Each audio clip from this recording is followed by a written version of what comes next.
There's a sound effect for you. Okay, so here we go. The last chapter.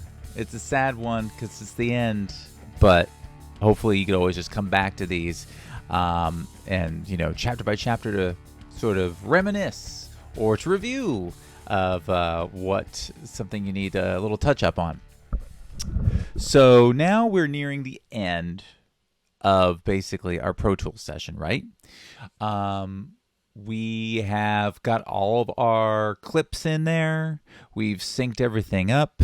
We've done our dialogue editing. We've done our background editing. We've done our effects and Foley editing, and we've done our music editing. And by editing, I mean we've placed them in there. We've gotten them to the levels that we want relative to the group before. I'm going to put up this graphic again here that shows what we call sort of it shows you basically all the dialogue, and then it shows you all the effects, and then it shows you the music. Remember, you always start with dialogue. You get it up to, at its loudest point, -3 dB. And remember, dialogue is always on top. After you get your dialogue cleaned up and at the right levels, using things like, you can use the faders, you can use the pencil tool. I do both. Then you go on down to the background tracks and mix those in relative to how loud the dialogue is.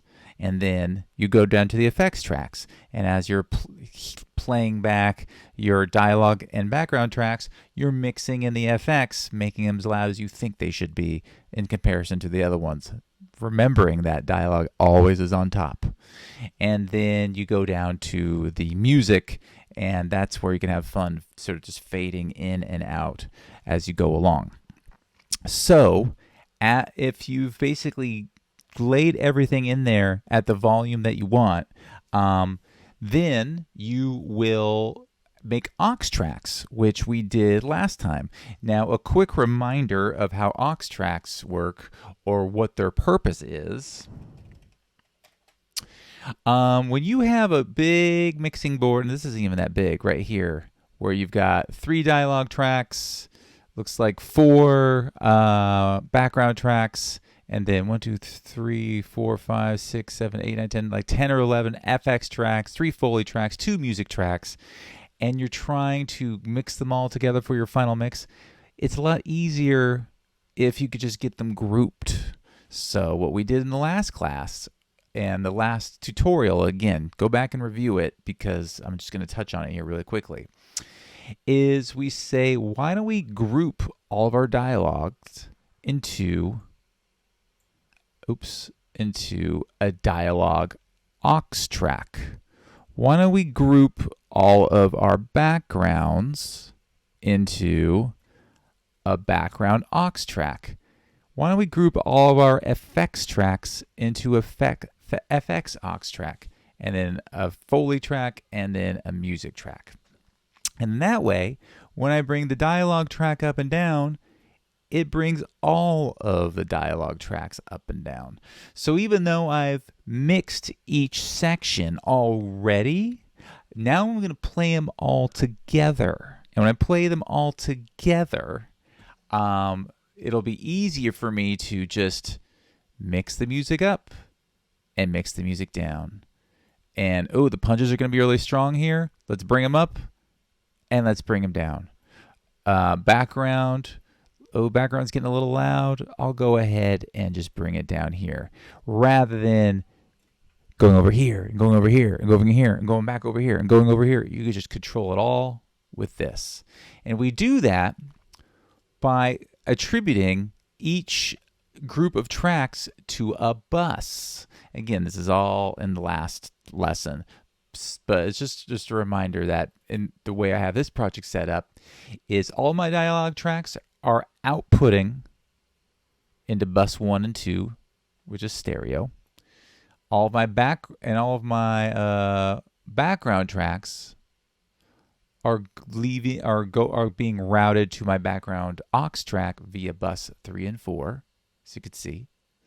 My FX tracks are routed to my FX aux track via 5 and 6, my Foley 7 and 8, and my music 9 and 10. And another term for this is a submix. And when you create aux tracks that are literally just a consolidation or a group of tracks fed into one fader, it's called a submix. This is my dialogue submix. This is my background submix. This is my FX submix. This is my Foley submix. And this is my music submix. And then that all will feed into the master. So the master track, let me actually get rid of it here so I can bring it in again. Master track is just another track. So you go up to track, new. Always got to make a stereo, because now we're dealing with the final output. We want the final output to be stereo. And audio track, nope, we want a master fader. So the master fader by default is the end of the line. By default, you don't even have to do anything. You just create the track, and all of your tracks, aux tracks, audio tracks, whatever, just go automatically into the master fader. And your master fader, as you can see right here, see them going up and down right there? We always want it to stay at 0, because the way the master fader works is it controls everything. So watch.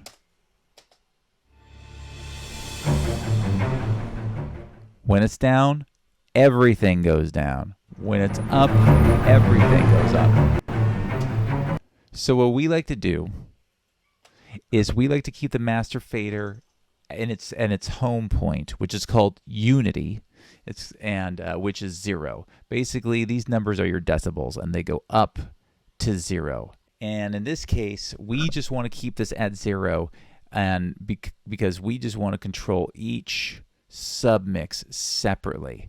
But then you might be asking, so why do I even have a master fader if I'm not even touching it? Well, because the master fader, you see these faders right here? The master fader is how you tell what your final mix is going to look like with your levels. So, see this right here? See how now my levels are going barely up to 32 decibel or negative 32? And before I go on, remember what I want my final output to be, right? As far as levels go. -3. I don't want it to peak or go over -3. Why? See these two little red dots right here? That's 0. When you hit 0,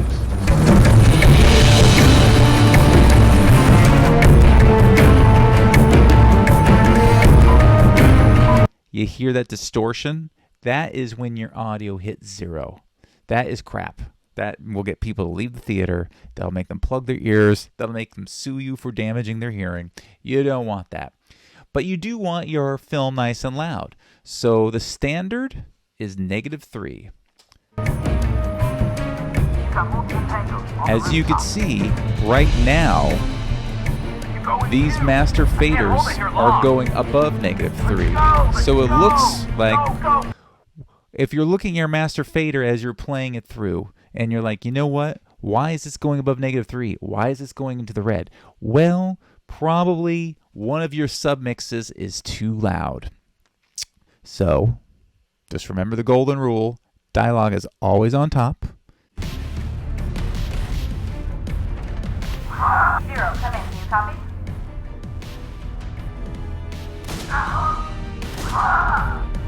Yeah, some stuff is going to have to get toned down. Let's go back to where she said her lines, right? What did I say about her lines? I said that her lines, I'm finding her in the thing here. I said that her lines, here she is right here. I said that her lines are softer than the guy's lines. So we already figured out where the level should be for the guy. But for her, she should be louder. So what is something we can do here? I'll give you a second to think about it. It has to do with the submix. Okay. Remember, this submix right here for dialogue is comprised of these 3 tracks. This is the guy's track.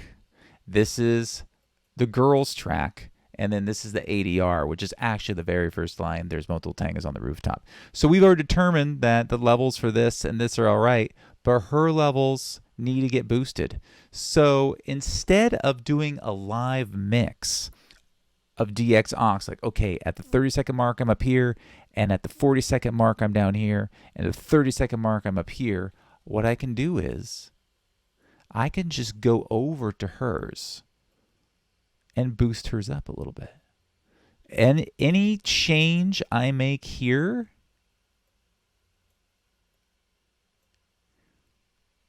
affects this, because these 3 dialogue tracks, 1, 2, and 3, or the guy's dialogue track, the girl's dialogue track, and the guy's ADR track, feed into here. When I go like this, I'm lowering the volume on all of them. I'm raising the volume on all of them. But if the guy's really loud and the girl's really quiet and then the guy's really loud, I could go, okay, guy's loud, bring it down. Girl's quiet, bring it up. Guy's down, bring it down. Guy's loud, bring it down. Or I could just go in here, bring his down,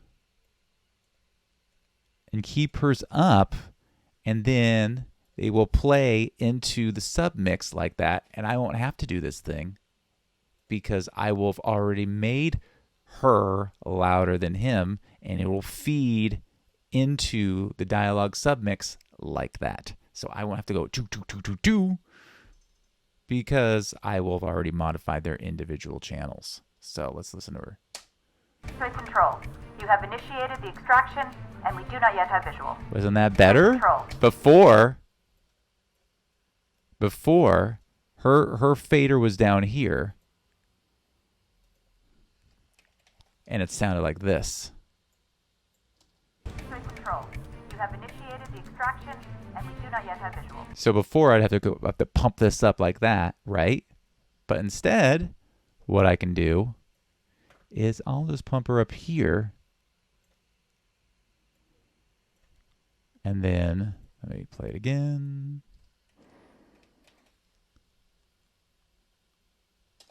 Good control. You have initiated the extraction, and we do not yet have visual. And look, did you see that? She's peaking at -3. Boom. And I didn't even have to touch this fader. So basically there's 2 ways you can do it. You can play through the mix, just sort of like, I don't know, 5 seconds, little 5-second chunks, 10-second chunks or whatever, and write down notes and say, okay, DX aux needs to be up here at this point, it needs to be down here at this point, it needs to be up here at this point. Or, option number 2, put all of your submix or aux channels at 0. And then as you're playing it,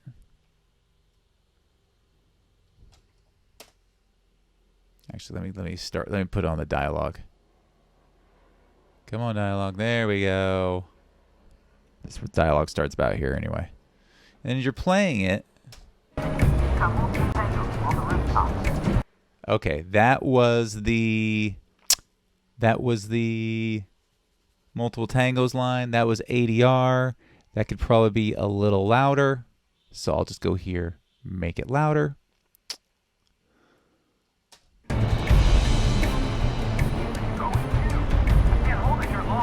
Okay, that's not loud at all, but I know he exists.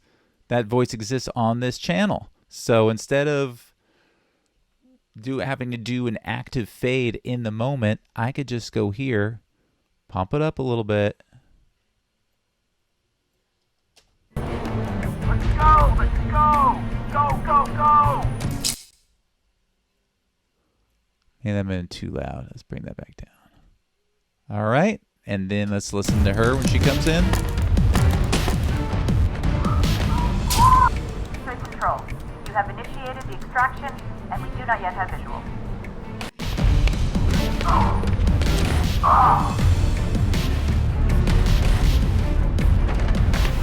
0, come in. Can you copy?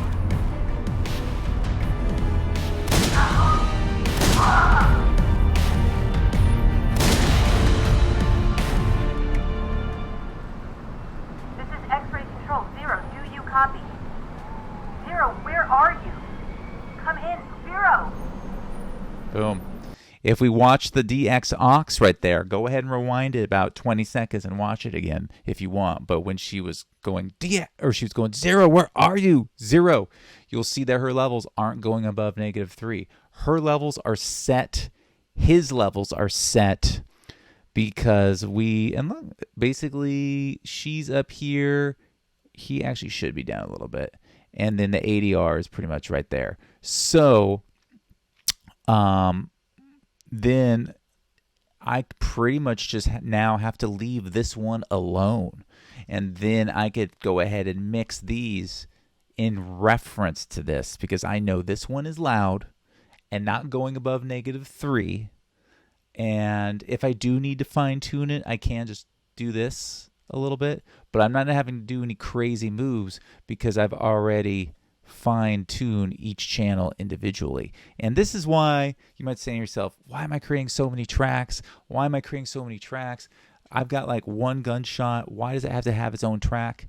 This is why. Because when you're getting down to the submix, having a and you're trying to figure out, okay, this FX submix is great, but it gets loud at this one moment, and I have to do this, and then I have to do this, and then I have to bring it back down. Or, since every effect has its own track, you can go, okay, that gun was loud. The gun effects are loud, so I'll just bring them down. The motorcycle's also loud. I'll bring them down. The helicopter could be louder. I'll bring them up. There's 2 helicopter tracks, 2 motorcycle tracks. That way, the whole effects channel, I can monitor now the whole effects channel right here. And if I need to bring the whole effects channel down in the mix, I could just go like this. And if one of them is still a little too loud or a little too quiet, I could go over here, fine tune it, and be good.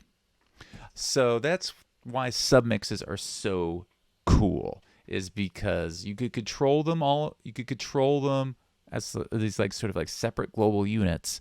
But then if you need to fine tune anything, you're like, oh my God, this whole effects submix is great, but the helicopter is too loud. You just go to the helicopter one, which is right here. There's actually 2 of them. Bring them down and then listen to it again. And you're like, great.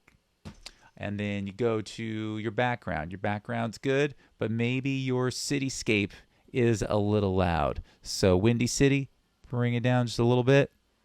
Great. And now when you're doing your final mix, then you can like bring down all of your backgrounds or bring them up. And then you'll know that the individual elements are balanced. So that's one reason why submixes are so good. Another awesome reason is this. I'm going to just move this over here. So look up here. So we're just looking at this right section of the mixing board. The DX aux, the BG aux, the FX aux, the FO aux, and the MX aux, and then the master. So this whole time we've been adding effects to different tracks, right? The motorcycle's got EQ, the static's got EQ, the gun's got EQ. But let's go over to the Foley, for example. One common thing that people do on Foley is they add a little bit of EQ to, hold on a second. I'm just going to get rid of what's in here now so we could start fresh. One thing that people do is they add a little bit of EQ to the Foley to really punch up the low frequencies. So the punches aren't just like, they're more like they want a depth to them. So they add an EQ. This is a common thing. And I'm not going to go into it here, but in the book, and also on the Canvas page, please look at chapter 13, templates, and start reading it at, where is it? Here it is. trying to find the camera here. Page 173. Starting on page 173, it'll go through all of these submixes, your DX, your BG, your FX, your FO, and your MX. And it's going to tell you industry common and fair. I wouldn't say industry standard, but it's industry common techniques for shaping your submixes. For example, dialogue generally in movies has EQ attached to it. EQ that gives people a more of a depth. So they add an EQ filter that has a low frequency boost. Foley also has a lot of EQ added to it to boost both the low frequencies for depth and the high frequencies for crispness. Think about a punch. We want to hear the oof, like that organic low frequency juicy, but we also like that sharp as well. So they boost that with an EQ filter. So using our Foley as an example, here we go. F Foley punches. Go up to the insert, plug in EQ 7 band, and then I'm just gonna go just really quickly here. I'm just gonna pump it up a little bit.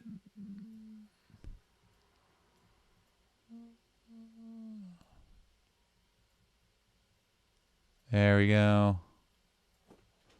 So now the punches will be a little more thick and a little more crisp sounding at the same time. So you're like, okay, great. But I want this to every track in Foley, right? I want that same effect applied to every track in Foley. And that's what they talk about in this book. So the way it works is when Pro Tools plays this out, it's playing it and it's processing these effects in real time. So look at all the effects they already have applied. Boom, boom, boom, boom, boom, boom, boom, boom, boom. So when you're playing it, it's playing the audio and it's processing all these effects on each track while it's playing the audio all in real time. It's really not that big of a deal, but the more effects you add, the more chance you're going to get a stutter that sounds like this.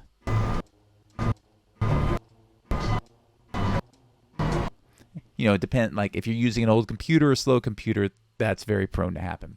So this is another reason why submixes are good.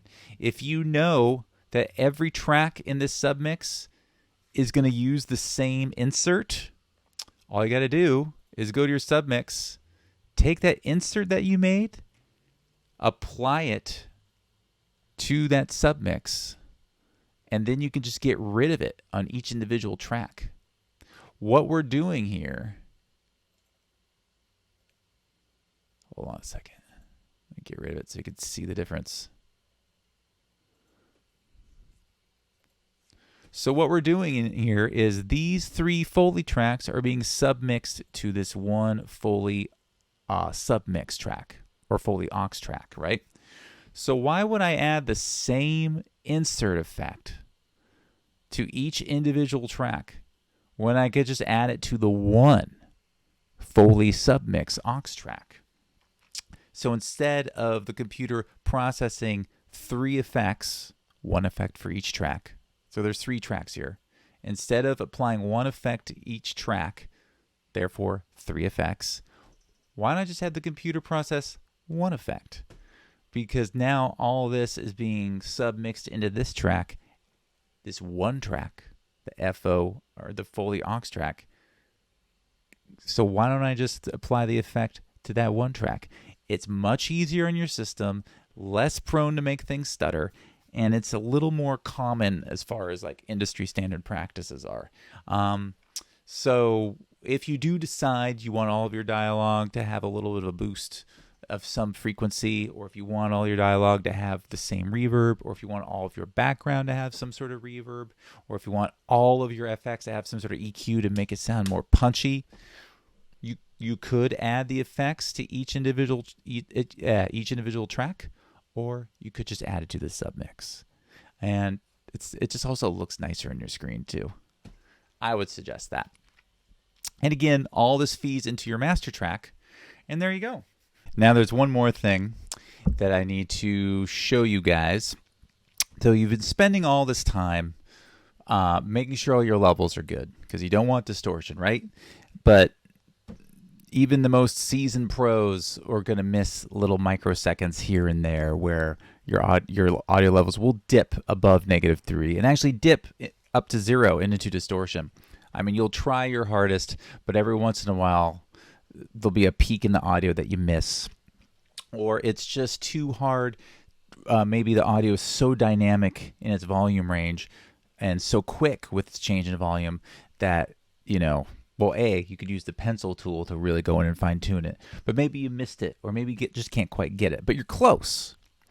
If you're close, don't worry. You've got something called a limiter.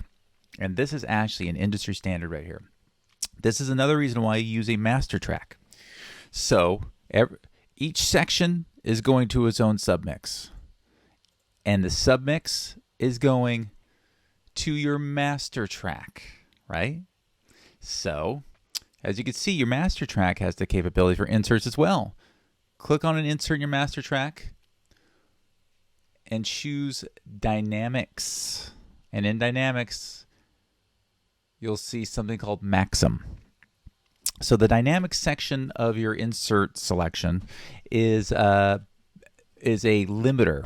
So there are compressors, there's limiters, and there's compressor/limiters. Compressors and limiters, what they do is they basically squash the sound. They make the quiet parts louder and they make the loud parts quieter. A limiter just makes the loud parts quieter. So I'll show you what I mean. We've now added a Maxim limiter to the master track. So this is the last stage of the mix. Everything is in the master track now, and it's going to go through this Maxim limiter. So look, a ceiling. If I push that ceiling down to -3, that will ensure that even if there's a little bit here and there that peaks above -3, even there's a little bit maybe in the dialogue mix or the FX mix, maybe there's a punch that's a little too loud. Well, when it hits the master, it's going to squash it down. So your master is going to actually not hit distortion. So this is sort of like your safety valve for the little bits that you missed when it comes to your levels being too high. Let me show you what I mean. Oops, let me start over. Okay, so right now it's not too loud yet. But watch what happens when I push the ceiling down. Now the ceiling's at 14.6. Look at the master fader. It's not going above 14.6. I'm saying the ceiling should be 18.8. Look, it's not even getting up there. Now I'm saying the ceiling should be 0. Now it's fine. It's getting up there. You've got multiple tangos on the rooftops. You go in too. I can't hold it here long. See, I did a pretty good job with this mix. There's not too much stuff that's really going above -3. That's pretty good. But let's find a part that does go above -3. In fact, I'm going to make it go above -3 right now. I'm going to push DX aux a little bit up and watch the master fader. Let's go! Let's go! Go, go, go! Okay. So let's go, go, go, go. Way too loud. Obviously, we're not going to let that stay. All right. So now I'm going to put the limiter on. I'm going to make the ceiling -3. And now watch the master fader for that same track, or for that same portion of the audio. Let's go! Let's go! Go, go, go! See that? That kept it down. The limiter, everybody uses this. And the Maxim is actually a pretty industry-wide limiter that people use. Now, obviously, you don't want to just pump up all your levels for two reasons. One, that destroys your mix. You want certain things to be louder and other things at certain points.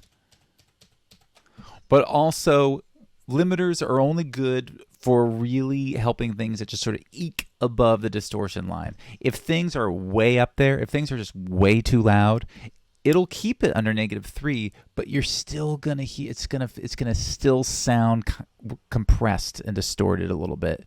So it's good at keeping things down, but it doesn't remove distortion that's already there.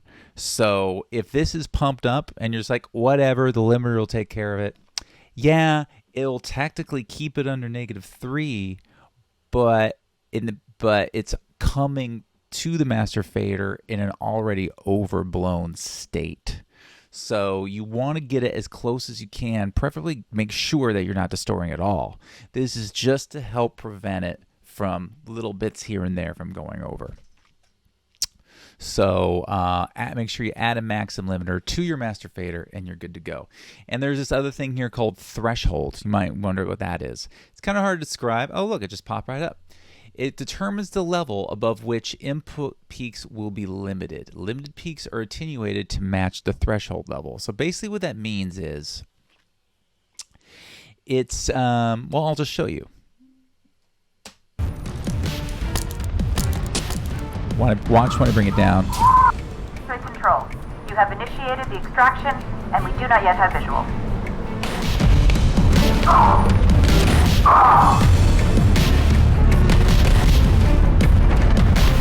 Zero, come in. Can you copy? So what a threshold does is that actually the further down it goes, the more it compresses the signal, the more it pushes the quiet stuff up. And what that does is it sounds cool, it makes everything louder, but what that does is it compresses it. So everything that's loud up here is great, but then as I deepen the threshold, it's pushing everything up, and now everything's getting pushed up to the ceiling. And that's when you start hearing distortion.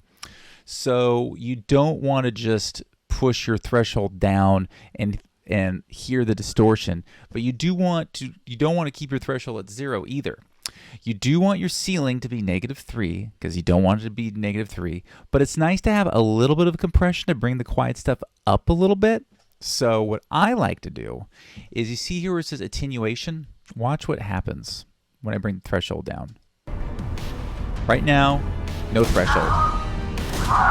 But when I bring it down a little bit,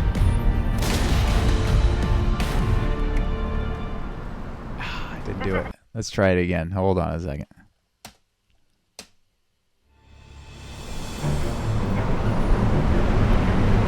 The standard rule is you don't want your attenuation to go above 4. So basically that means I don't want, let's see, displays the amount of gain reduction being applied. The more I deepen my threshold, the more gain reduction that's applied. The more gain reduction that's applied, the more distortion you're going to get, because the more you're compressing the signal and basically compressing it up against the ceiling. You do want the quiet parts of the signal get boosted. It kind of makes the whole mix overall more loud. And that's what we want. We want a more loud mix, right? But we don't want to push it too far, because then we're taking it and pushing our entire mix up and hitting the ceiling, and it'll still sound distorted. So we want our ceiling to be -3, and we want to push the whole thing beneath that ceiling up a little bit, but only a little bit. So since everyone's mix is different, the best thing to do is just to play the whole thing and get to, say, like a loud point of your mix. Like maybe there's a part where there's a big shouting sequence or a big fight sequence, or basically where things are loud. So let's go to the helicopter part.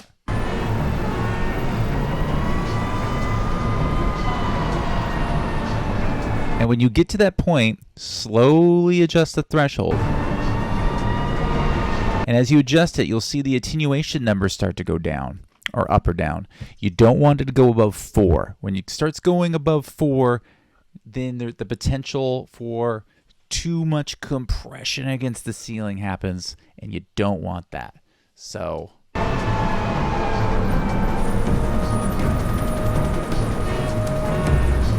see that right there? 0.5. Bring it, back it up a little bit.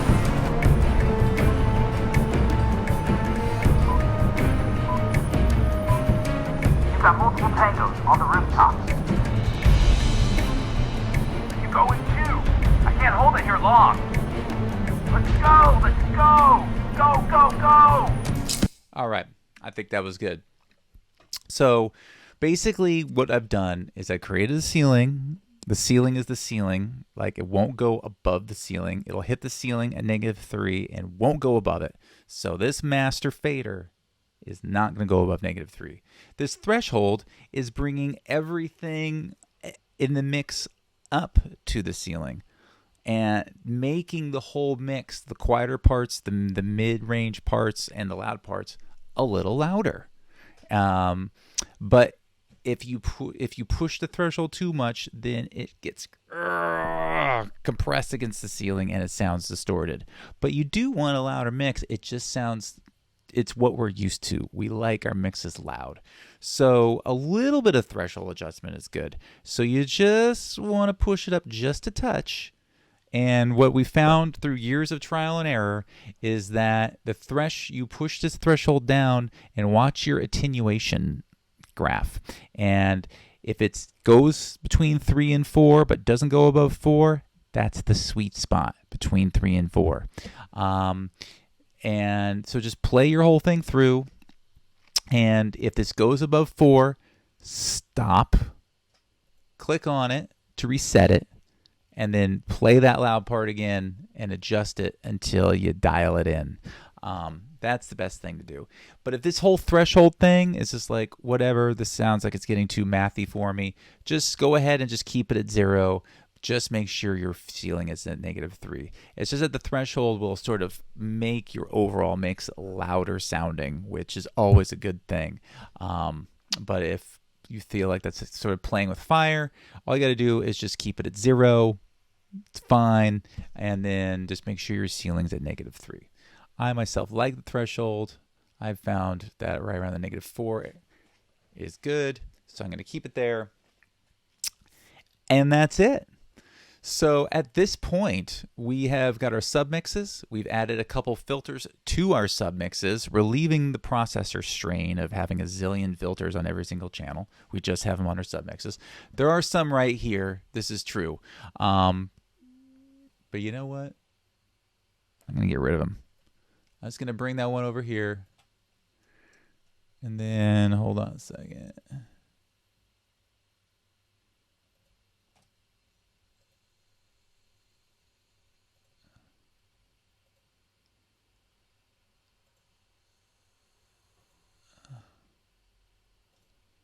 This one does have reverb. So this particular, that's fine.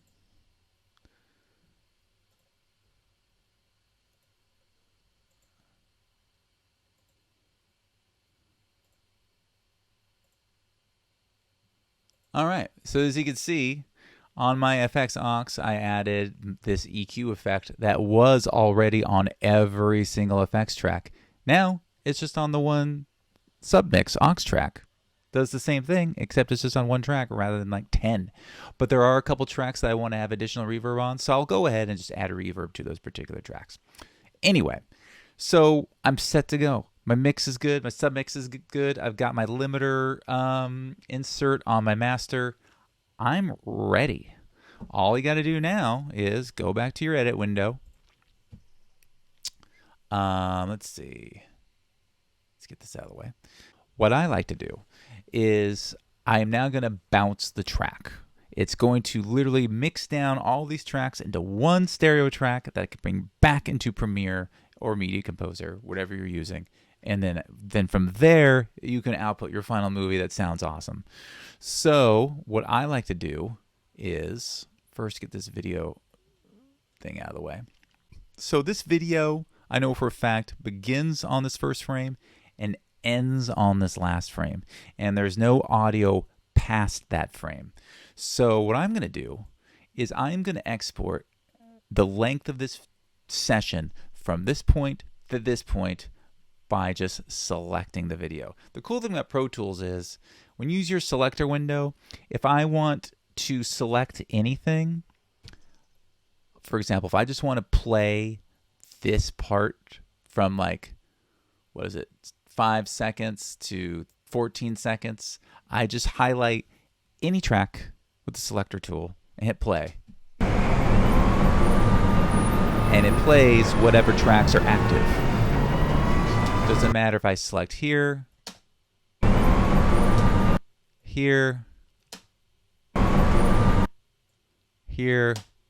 Doesn't matter. As long as the track is active, it's just playing from this part of the whole timeline to this part of the whole timeline. So if I want to bounce a track, I have to tell Pro Tools, hey, what portion of this timeline do I want to bounce? Well, I want to bounce the whole thing.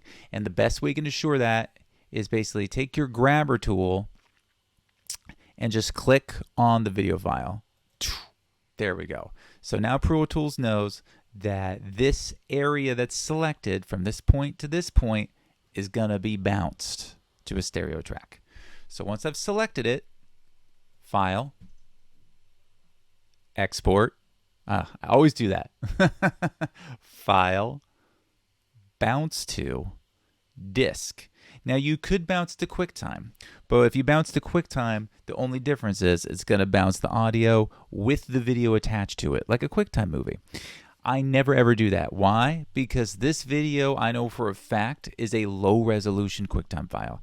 If I bounced a QuickTime movie out of Pro Tools, it would bounce the movie that I imported at the beginning of this whole session. I imported a low quality MP4. If I projected this on a big screen in a lecture hall, it would be pixelated and grainy because the resolution is low because I made it that way. I was sharing this with you guys. I was sharing this with other people. I didn't want it to be this big 5 gigabyte file for you guys to download. So I made this tiny little QuickTime movie. Well, I don't want to export this as my master file because I know the video is a crappy quality. I'm just using it for a visual reference. 95% of the time, this is going to be the case. You're going to get a video file from your picture editor that's a low resolution copy. So I personally never ever bounce to QuickTime because unless I just want to share the QuickTime movie with somebody. Like if your picture editor says, hey, can I see what this looks like? Okay, bounce it to a QuickTime movie and send them the QuickTime movie, right? That would be fine. I could do that. However, more often than not, what I'll do is I will just select the region that I want to bounce, File, Bounce to Disk. This will just bounce the audio. So this goes back to what we said before. File type, WAV. MP3, why is this even an option, I swear? WAV. Interleaved. Interleaved makes one stereo file. Interleaved left and right. Multiple mono will make a left mono file and a right mono file. So you'll actually get two files output, a left and a right, that you'll have to then just like lay on top of each other side by side. That's fine if that's what your picture editor wants. I think it's a pain in the ass, but if that's what the picture editor wants, that's what you can output. Mono will create one audio file that's mono. So any like left, right panning that you might have done won't be there. It'll just be like equal in both ears. That's what mono is. I like mono mixes personally for certain things, like old records, you know, from bands like in the 50s and 60s were recorded in mono, believe it or not. Interleave, though, creates one stereo file. That's the standard. That's what people want generally. So you want interleaved. 24-bit bit depth, you know this, 48 kilohertz, boom. If you're using Avid Media Composer, you do want to click on this. See, watch what happens. When you click on it, watch what happens to file format. It makes it multiple mono. I guess Media Composer prefers multiple mono over stereo. So when you do that, it enforces it to bounce it as two multiple mono files. So if you're using Media Composer, make sure you use that. If you're using Premiere or any other program, keep it on interleaved. And then not lastly, you want to name it. So let's name it Multiple Tangos Stereo Mix, and then the date.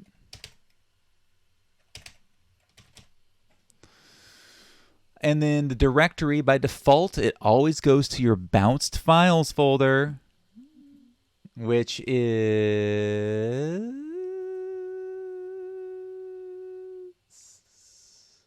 in this case, it's right there, bounced files. So if you made a session folder that was called XYZ, and all of these and this whole session and everything in it was in that XYZ session folder, by default, it will bounce it to your bounced files folder in your XYZ session folder. So by default, it does that. Again, Pro Tools just assumes that you're disorganized. It keeps everything in folder. I appreciate that as a disorganized person. But if you do want to change it, you can. You just hit choose, and you can export it to your desktop or something like that. I wouldn't recommend it because then you'll just forget. So then last but not least, offline. I always have this checked, but you can have it unchecked. If you have it checked, this is what happens. Bounce.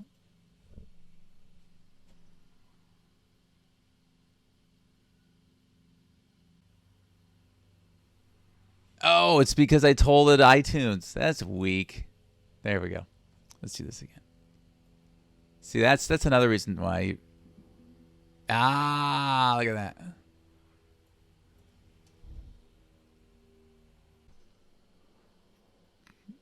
Bounce.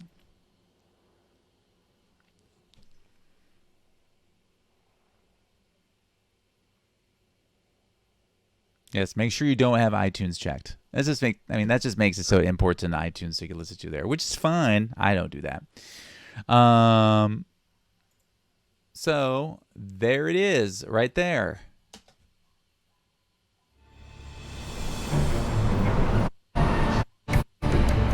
Go, go, go, go!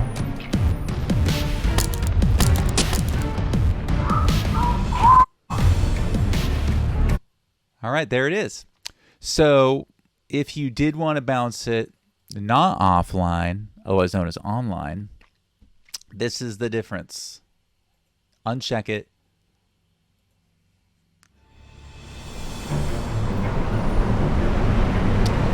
So as you can see, it bounces it in real time. What's cool about this is it lets you, the sound editor, give it one last listen. And then if I'm like, oh my God, the sirens are too loud. How did I not hear that before? You could just hit Command period or Escape to cancel it. And then make whatever adjustment you want to make. Those sirens were too loud. There we go. Okay, now let's do it again. Boom, boom, boom, boom, boom.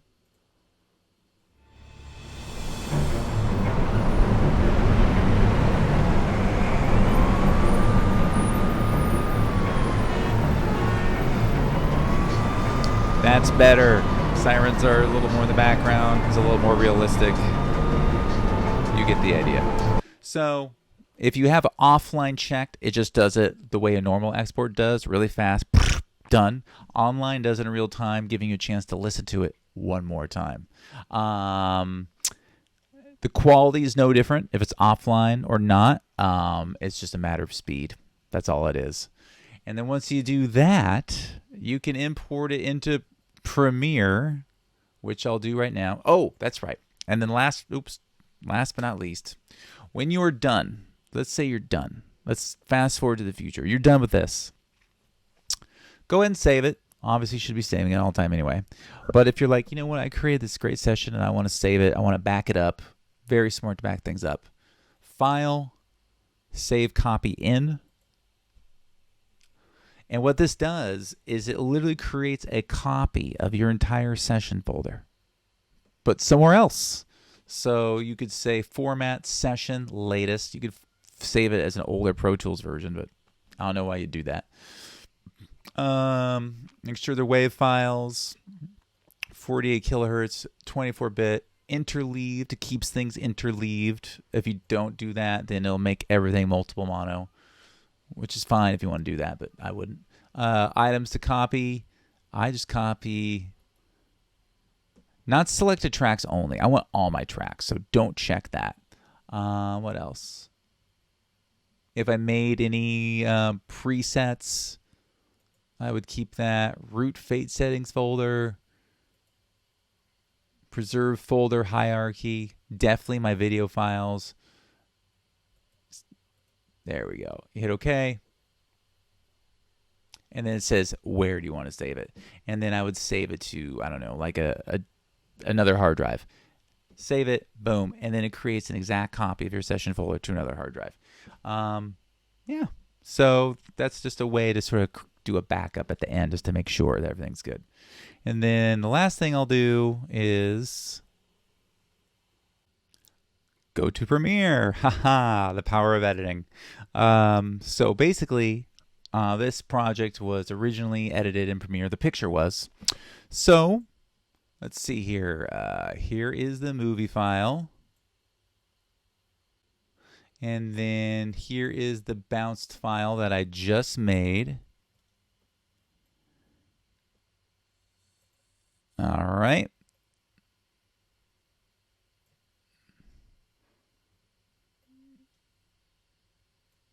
Boom. There it is. As you can see, it syncs up. And now now I'm picture editor mode. I just got my stereo file from the sound editor, and as you can see, these waveforms are looking good, nice and loud, but they're not hitting the ceiling. They're not hitting the ceiling of this waveform graph. Now let's watch it. See if we go above -3. See how it sounds.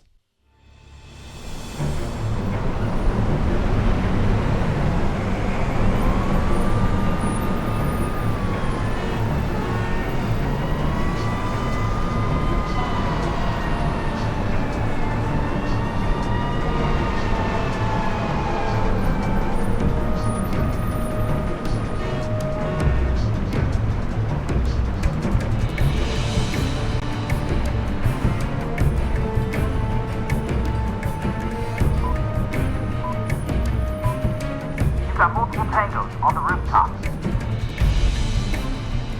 You're going too. I can't hold it here long. Let's go, let's go. Go, go, go. All right, there you go.